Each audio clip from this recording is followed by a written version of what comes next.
झांसा में नया यहाँ गे बहिनी। अब की चुनाव के बहल है कहवा के रो झांसा में नया यहाँ गे बहिनी। हमारो अनीता देवी के सरपंच बनई यहाँ गे बहिनी।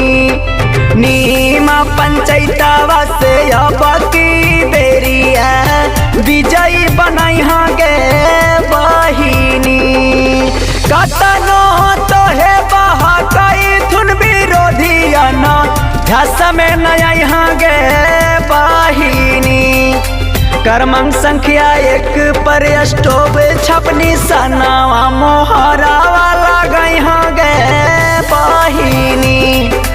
हमारो अनीता देवी के सरपंच बनई हाँ गे बहिनी। अनीता देवी जिंदाबाद जिंदाबाद जिंदाबाद। संजय यादव जिंदाबाद जिंदाबाद जिंदाबाद। नीमा पंचायत के जनता जिंदाबाद जिंदाबाद जिंदाबाद। स्टोव छाप जिंदाबाद जिंदाबाद जिंदाबाद। रिकॉर्डिंग बाय खुशहाली म्यूजिक स्टूडियो। शिक्षित समाज से भी ने कई न सनावा हाथिन गे बहिनी। शिक्षित समाज से भी ने कई न सनावा हाथिन गे बहिनी। क्रमांक संख्या 1 पर स्टोव छपनी सनावा मोहरा वाला गई हाँ गे बहिनी। नीमा पंचायतवा के सरपंच अब की इनके बनई हाँ गे बहिनी। अनीता देवी जिंदाबाद जिंदाबाद जिंदाबाद। संजय यादव जिंदाबाद जिंदाबाद जिंदाबाद। नीमा पंचायत के जनता जिंदाबाद जिंदाबाद जिंदाबाद। स्टोव छाप जिंदाबाद जिंदाबाद जिंदाबाद। रिकॉर्डिंग बाय खुशहाली म्यूजिक स्टूडियो।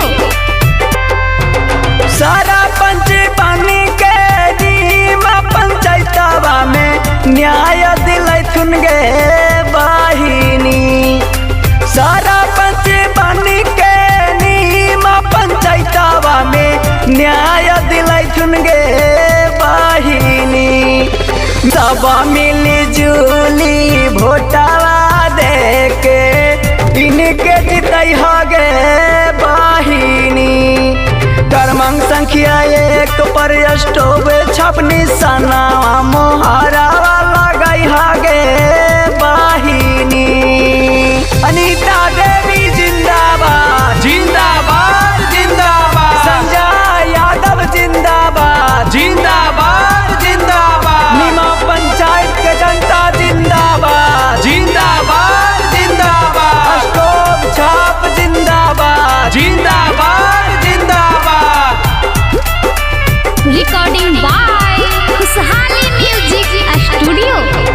पति संजय यादव सच्चाई और ईमानदारवा हथिन गे बहिनी।